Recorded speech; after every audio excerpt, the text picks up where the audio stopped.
but I wish I started playing 20 years ago because it'd be better. I'm actually pretty well-rounded. Like, there's not really many things that I'll say no to, just because I'm very curious. So. Well, I'm lucky that I've usually been able to do what I really want. We were all drafted in those days. We took a series of tests, and apparently based on my performance on the test, when I got out of basic training, I was sent to serve in the Signal Corps and went to school and did some top secret work in the Pentagon, and then NATO headquarters in Paris, where I spent my last year. I went to Italy when I was 16 and lived there for a year, and then Europe generally. And then when I was in my 20s, I went to Egypt. It was pretty cool. It was still safe then to go there. Well, I love France, and I did spend my junior year abroad there, and I've been back a number of times. So I really like France. But there are a lot of other memorable places I've been, and certainly in the United States I have some favorite places. One of my favorite places in the world is Western North Carolina in the Smoky Mountains, which particularly in the month of June I think is just stunningly beautiful and really sort of rivals our Adirondacks, and that's saying a lot for me to acknowledge that. The opportunity to travel, a new experience, do it. And don't let it go, because I can't think of anything over the years that has maybe influenced me more than and the people you meet, the things you see. Living in Canton, it's nice to get out once in a while, get a little different perspective on things. But Find any means you can to visit a culture that's different from yours. Growing up,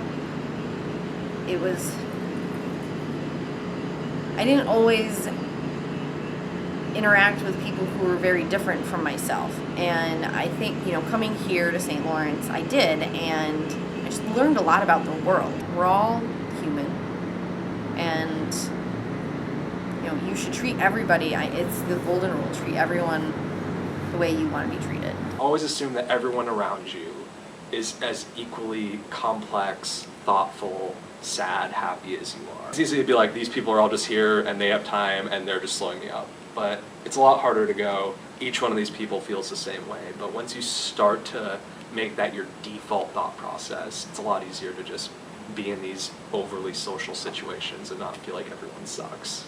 It's really easy to be pessimistic, but it's a lot harder to think that everyone is their own person. within reason, be an individual. Don't be too influenced by your peers. In other words, if you feel that there's something you should say, a pattern of conduct, someplace you should go, and it may not be popular with your peers, do it anyway, if that's what you believe that you should do. And I think in the long run, you'll be respected for this, even though it may not appear that way at the time. Be true to yourself, definitely. Don't follow the path that you think somebody else wants you to, but pursue the things that you really love and care about, and it will work out in the end. You do you. Just be yourself. There's no point in changing yourself for other people, because people come and go, but you need to be there for yourself. You need to support yourself. So if you change, you can't do that. So you be you. You need to do what makes you happy. You just be happy. Do what makes you happy, no matter what it is, and no matter what people think. Own what you do and be who you are.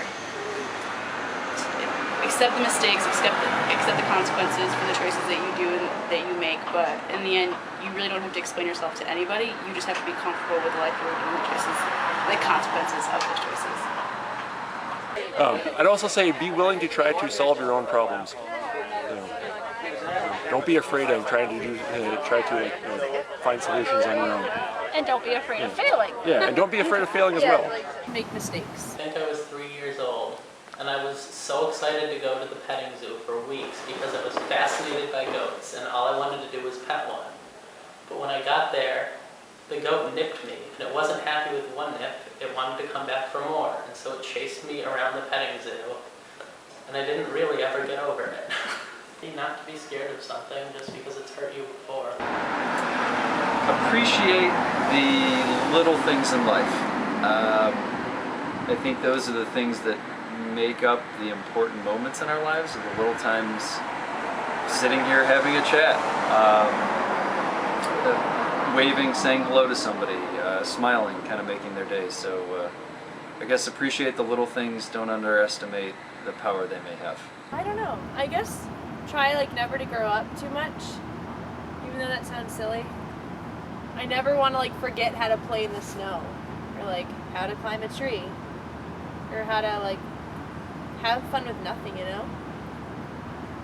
It's not a bad thing to think about things too much. I've been told that that's a flaw, but I don't think it is. Read. I guess the advice I give to people is just like, don't stop learning, ever. And I think that's very relevant to people who go to lookalike schools, because that's just kind of what they're geared towards. You know, everything is knowledge, everything counts as learning, so just take it all in. Work hard at whatever you do. You can never truly know how the fall feels is if you don't even jump.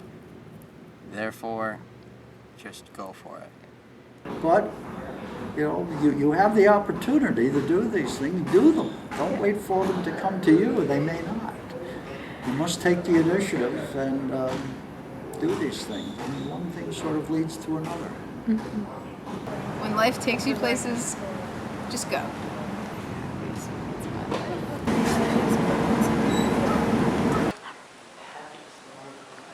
The happiest moments of my life.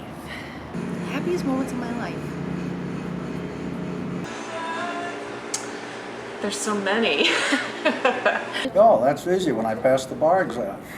The day that I defended my PhD and I was done with school forever, except now teaching. I finished writing my doctoral dissertation, and I had to print out 3 copies for my committee.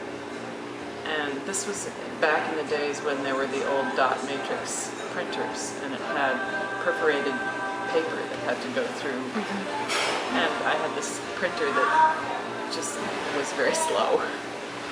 And it was in the room next to my son's room, who was just about 2 or 3 years old.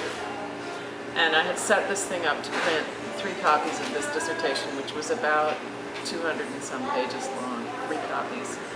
And so I started it going at, noon or something like that. And by the time it finished printing, it was way past midnight. The windows were open, it was summer or warm weather, and it was a little bit rainy out, so there was a little rain. But everyone else in the house was asleep. And the thing was, you had to stick with it, because otherwise the paper might get tangled up and then you'd have to start over. So I was sitting with it and I could hear it going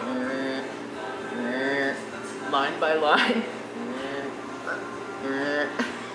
and then it stopped and it was completely dark, and then suddenly there was just the rain sound. I'm done. I finished my PhD.